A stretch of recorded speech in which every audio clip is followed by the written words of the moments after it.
What do juvenile offenders and shelter dogs have in common? More than you think. Since 2015, Front Street Animal Shelter has partnered with Pawsitive Impact and the Sacramento County Probation Department to bring juvenile offenders and shelter dogs together in a program, Alpha, that benefits both groups beyond measure in both personal development and community contribution.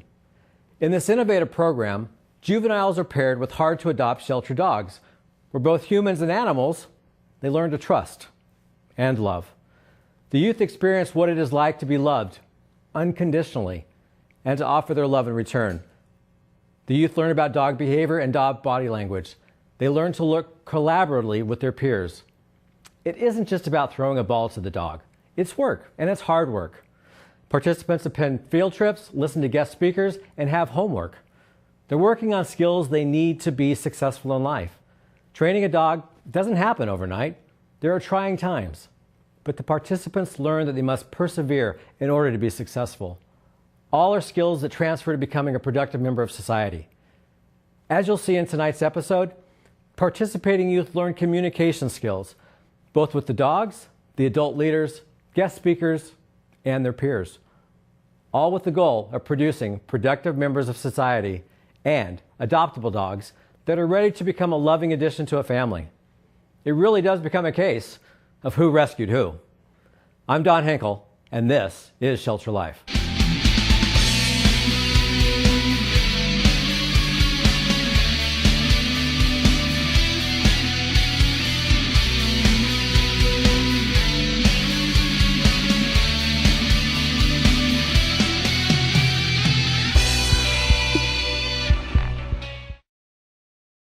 Hi everybody, and welcome to a special edition of Shelter Life.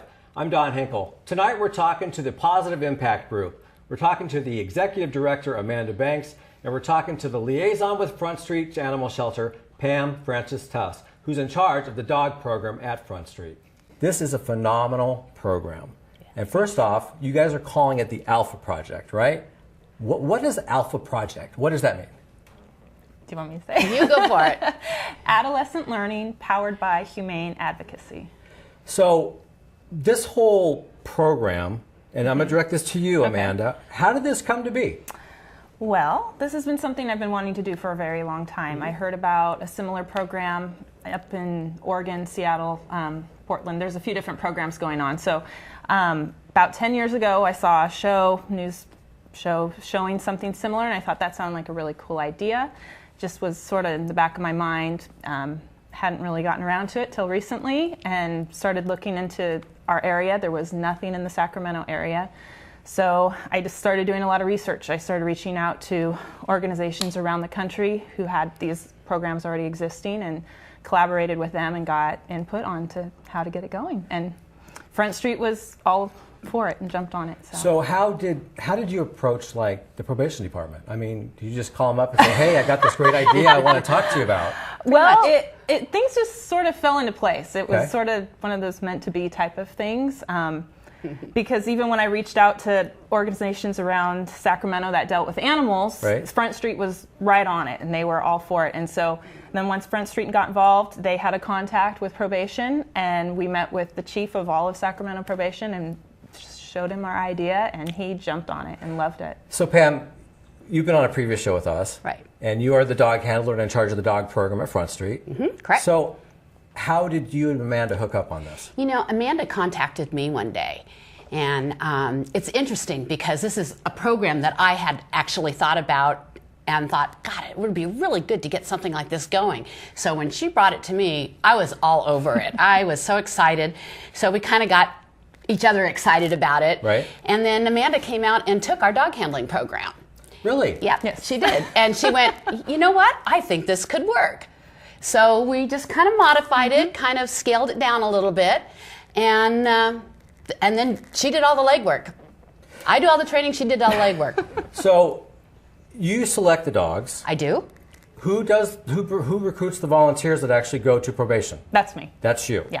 And where do you get those volunteers from? A few different places. Some from Front Street that already are working with the dogs there, and so they have the training in the background, which is really helpful. Right. Others I've just recruited through online search Really? Volunteer Match is a great website, and I just put an ad out there. It's been ongoing, and I swear every week I have at least 1 or 2 people who contact me about it.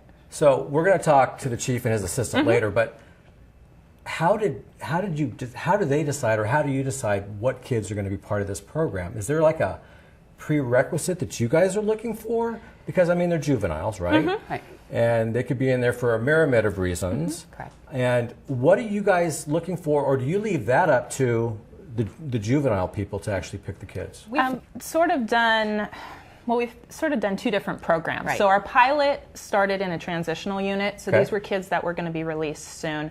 And so usually probation does choose the kids, essentially. But we originally wanted to work with kids that were going to be released because we wanted to give them opportunities on the outside, whether it was volunteering at Front Street or just being introduced to other careers and people that they could get involved with once they got released. So we started our pilot with that unit, and those kids we found were just coming and going too quickly, and they couldn't even finish the 5 weeks. And so we're still working on a new program to modify it down and maybe just do like a week-long really intensive class with them.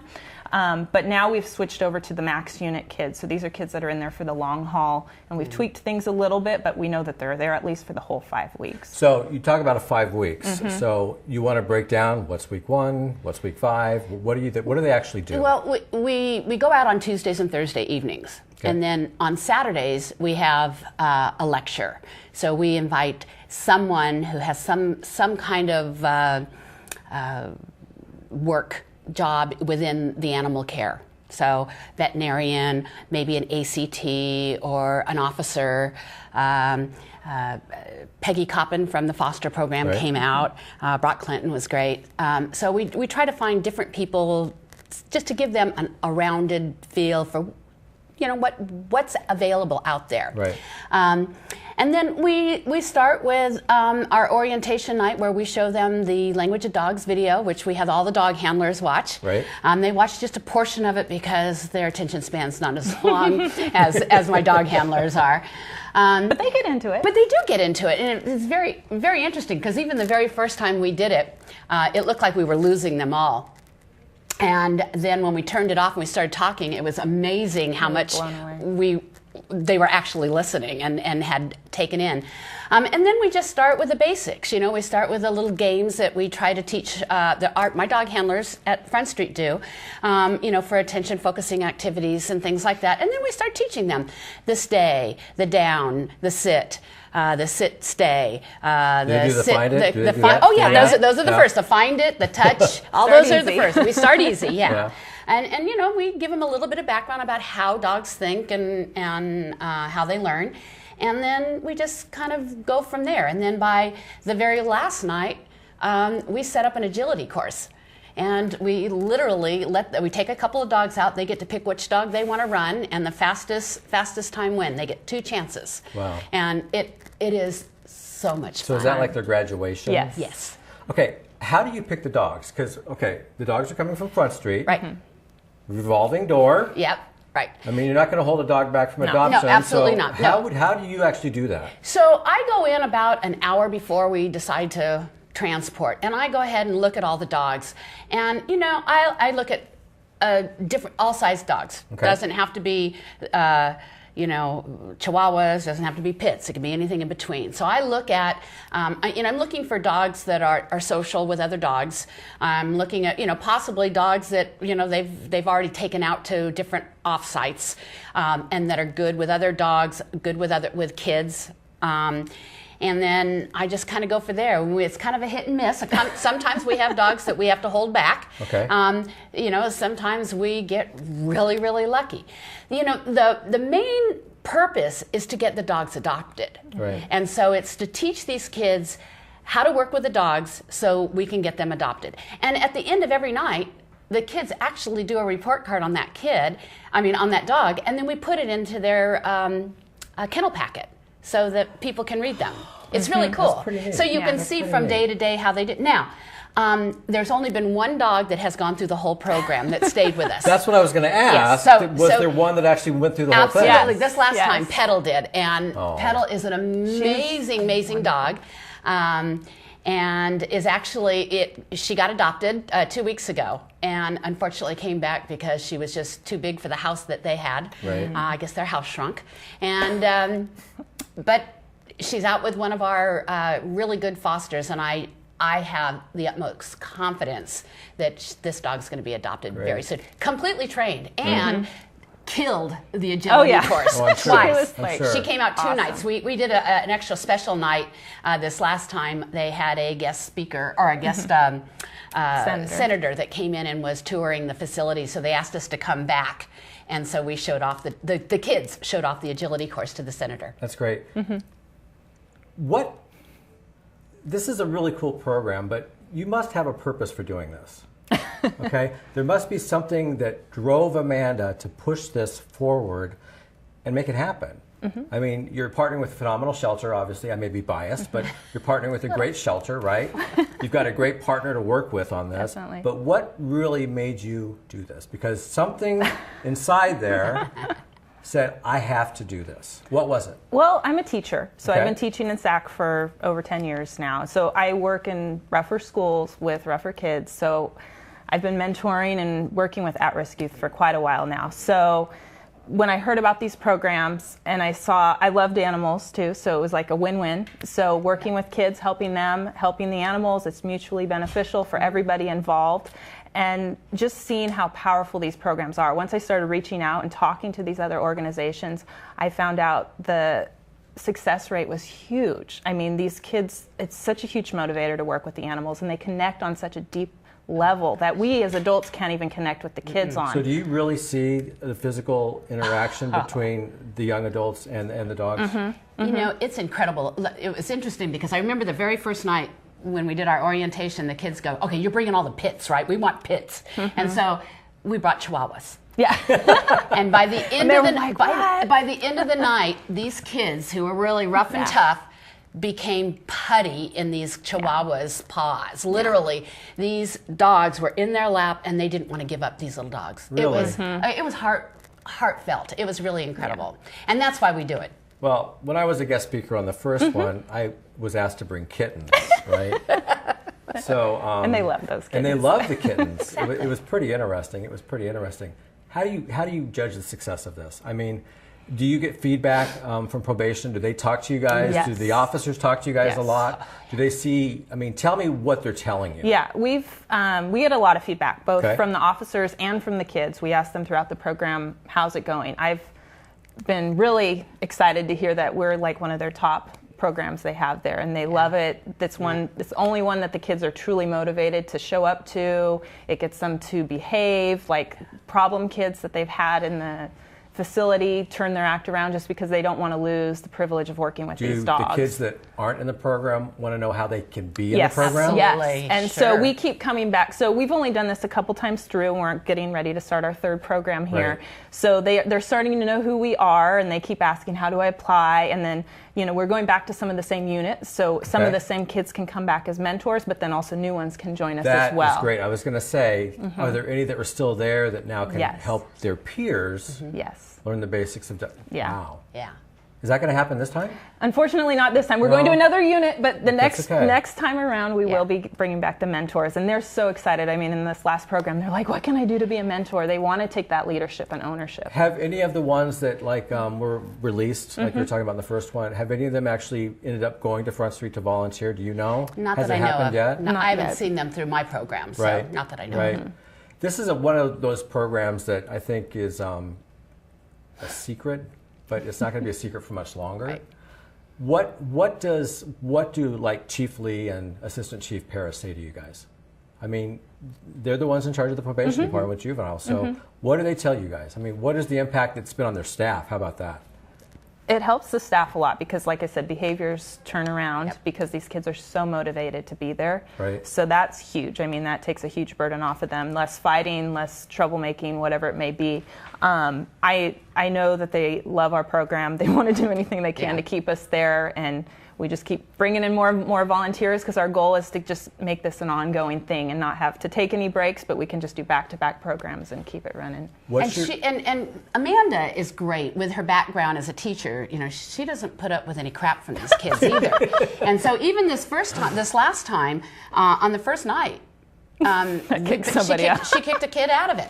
I was going to say, have you ever had to ask somebody, you're not going to make it, you need to go? Yep. She just asked him, first she asked him to sit down or to move, and then he made a little crack, and she said, you're out, leave. We don't have time. There's so many other kids who want to be there. And we had another kid the next week that was so excited to be able to get into the program. Yeah. How do they choose them? I mean, what it's do you based think off of behavior, I think, and what they have to work to earn it. Like a brownie point system? Yeah, or? something along those lines. They could probably tell you a little bit more about that, because I'm not totally sure. But I do know the kids will be allowed, when they want to come back as mentors, they actually do have to apply the second time around. But for the first time, they do whatever point system or whatever they decide is best to choose these kids. But what's your ultimate goal? What if you could have anything you wanted, right? If there were no restrictions, no regulations for what you guys could do with the Positive Impact Program, what would it be? You first. Just keep expanding the program, make it continuous, expand outside of the detention center, reach out to other organizations that work with at-risk youth. What organizations would you reach out to? Could be just community groups, at-risk community centers, even schools, continuation high schools. What about like the Boys and Girls Club? Exactly, absolutely. Yeah. Sure. But my goal is to house them there. Yes. I want dogs housed on each pod over there. That would be so cool. That would be really cool. What are the chances of that happening? You know, we've talked about it. That's good. They're considering so the dialogue it. has begun. Actually, since day one, that was one of the things that came up with the chief is, can we have the dogs live on site? And they want to make it happen. It's just the logistics that are a little bit tricky, because it's like, who's going to take the dog out if they need to go to the bathroom and all that, and who's going to clean up after them. So there are some logistics issues, but it's not something that's necessarily impossible, because there are places around the country that are already doing this. Right. It's kind of like, I mean, maximum security prisons do something similar, obviously, and the dogs get to stay. Yeah. And that would be, I think, really insightful to the youth. Yes. Exactly. Talk about a pride factor of saying, yeah, this is Sally, she's from our pod, and she's better than your Buster from pod 2 or whatever, right? Exactly. I mean, I could see that happening. I could see that happening. Absolutely. You know, they already do football games against each other's, units. So, why not have an agility course against each unit? You know, I mean, how fun would that be? It would be great. And these dogs would become fosters of the center, and so maybe they go their 5 weeks there. Right. They would be even more trained because they're spending more time there. Well, not like just 24/7. Exactly. So of course they would. Exactly. Let's hope so, right? Right. Exactly. And then we, bring them back and put them into, out to offsites. What a great idea. Yeah, I know. What It's a great exciting. idea. It's really exciting. So obviously you both are beaming with pride with this program. So I can't say what are your true feelings because you really enjoy it. It's kind of written on our face. Real quickly, what's the favorite part for you so far? I think my favorite part is seeing these kids, the development in them. I have no idea what they're there for, and what I see is very nice, respectful young men, because we've only worked with men at this point, who have been respectful of the dogs. I see this caring feeling of these kids, so it's hard for me to even go there of why they're even there. Right. So the fact that I'm seeing the caring and the responsibility and the compassion that's coming from these kids, my hopes is that they'll take that when they get out. Okay. Amanda, what about you? I'm going to piggyback off that.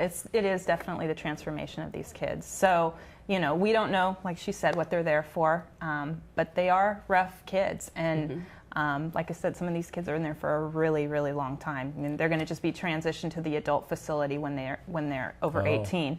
And so just to see them so motivated and really taking charge and taking ownership of this program and doing the best that they can. But then also from a teacher's standpoint, I mean, what we have, they keep journals. They write discussion questions out and answer questions for us, and kind of homework. They have homework. Well, they do it with us. We do it with in them the session. Okay. But we've got a lot of feedback from probation saying we can't get these kids to write a sentence, and they're writing paragraphs. They're writing full-on letters. Like our graduation, they presented us with. We both of us started crying. We were crying. Yeah. They presented us with letters, just like how much this program means to them, and they were like, we just said just to write a one sentence thanking you, and they just kept writing and writing. And they all wanted to read them to us, and we were just so doing everything we could to hold back our tears. Yeah. It was very powerful. I just want to say thank you guys for coming out, and I really had a fun time in this program, and I learned new things I never learned before, so now when I get out I could go teach my dogs that, and I'm really thinking about going to try out for the what's it called? Dog? Yeah, volunteer for it. And yeah, I really appreciate you guys coming out and get us out of our rooms and stuff. And yeah, like all you guys are cool.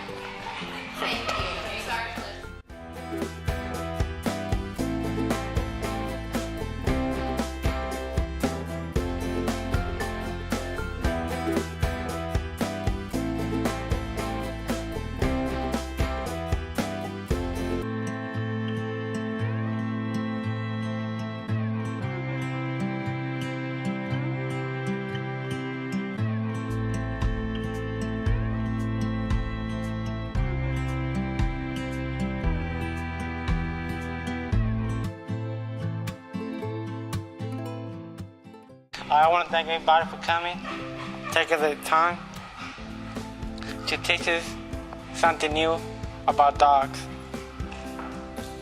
If it wasn't for you guys, we wouldn't even learn nothing about how to train a dog, so thank you for that.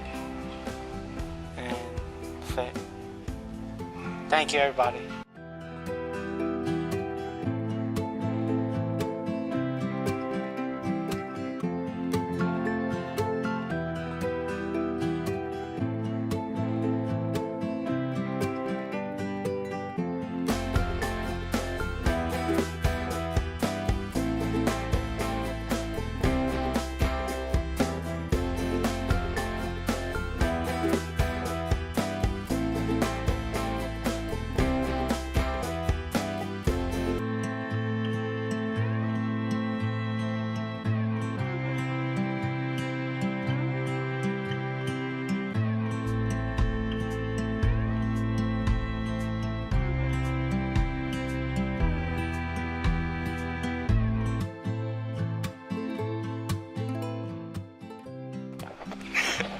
I would just like to thank all you guys for coming out and just, I know you guys volunteer, you guys don't get paid to be here, nothing like that. We appreciate you guys being out here and just coming, bring time out of your day just to come out here and do this with us. I would just like to let you know we all appreciate it very much. Thank you.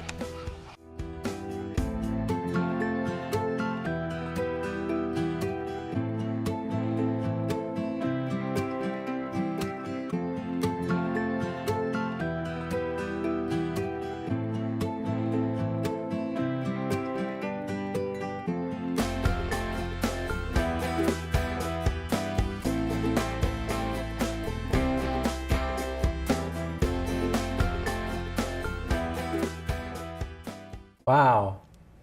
Yeah. So obviously you're making a big impact. I think so. So And we're getting dogs The adopted. impact, And the, dogs. the impact from Positive Impact obviously is definitely working. Exactly. And you're right, dogs are getting adopted, they're getting more attention. Yep. The collaboration between Positive Impact, Front Street, Sac County Probation, that's really It's pretty great. impressive, Yeah, actually. It is. It's going to be a great episode. We're really excited. Yeah. We cannot wait to get there and start filming. And thanks, Pam. Oh, you're thanks, so Amanda, welcome. so much. Thank you. And best of luck, because this is a phenomenal program, and I'm sure it's only going to go up from here. Yep. Thank you. Thanks you. again.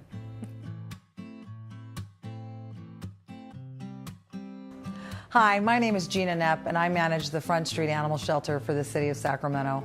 I hope you enjoyed this episode of Shelter Life. As you've seen, our staff and volunteers work incredibly hard to make a difference for the animals in our community. We focus continuously on seeking new and creative ways to save lives. We know that with the support of people just like you, we can make Sacramento a safe haven for the animals that end up in our shelter. We also strive to be innovative, looking for ways to keep pets out of the shelter to begin with. Working together with that mission in mind, great things are possible. Thank you for joining us on this journey.